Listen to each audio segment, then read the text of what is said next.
Rome, they picture gladiators, emperors in togas, or maybe Caesar getting stabbed a few too many times. But the real backbone of Rome's power wasn't just politics or armies, it was engineering. And while everyone knows about the Colosseum or the aqueducts, Rome had some genius level infrastructure that rarely gets the spotlight. Today, we're talking about Rome's underrated engineering masterpieces. Let's start with roads.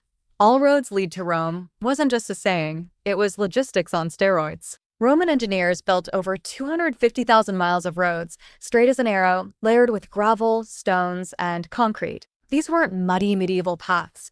They were durable superhighways that outlasted the empire itself. Some are still in use today, 2,000 years later. Imagine building something so solid, your descendants complain about potholes millennia later. Then there's concrete, Rome's secret sauce. Modern scientists still study Roman concrete because it heals itself over time. Water seeps in, triggers chemical reactions, and boom, the cracks repair. That's why Roman harbors and bridges survived centuries of waves and storms. Meanwhile, our modern concrete sometimes crumbles in 50 years. Maybe Rome should have been in charge of modern city planning. Now, let's talk about the Cloaca Maxima. Yes, the Great Sewer. Not glamorous, but revolutionary.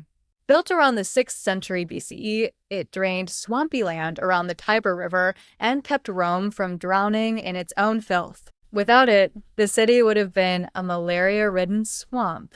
So, thank a sewer for Roman civilization. Moving on to underfloor heating, or hypocaust. Picture this, it's a chilly Roman winter, and instead of shivering in your villa, the floor itself radiates heat thanks to a furnace pumping hot air through chambers below. Central heating in the ancient world. They basically invented the Roman version of luxury apartments. And don't forget the mille passuum, stone mile markers along the roads. Think of them as ancient GPS. A Roman traveler could know exactly how far they were from the next town. It turned an empire sprawling across 3 continents into something navigable. Even domes and arches, sure, we know about the Pantheon's massive dome, but the real genius was in applying these techniques everywhere. Bridges, aqueducts, amphitheaters. Arches spread weight evenly, allowing for massive, durable structures that shaped city skylines for centuries. Here's the kicker. Rome didn't just build for show. They built for function, for endurance, for empire. Their engineering wasn't just about monuments. It was about creating a system that held millions of people together. So next time someone talks about gladiator fights or imperial scandals, remember, Rome's real superpower wasn't just the sword. It was the stone, the concrete, the arch, and yes, even the sewer.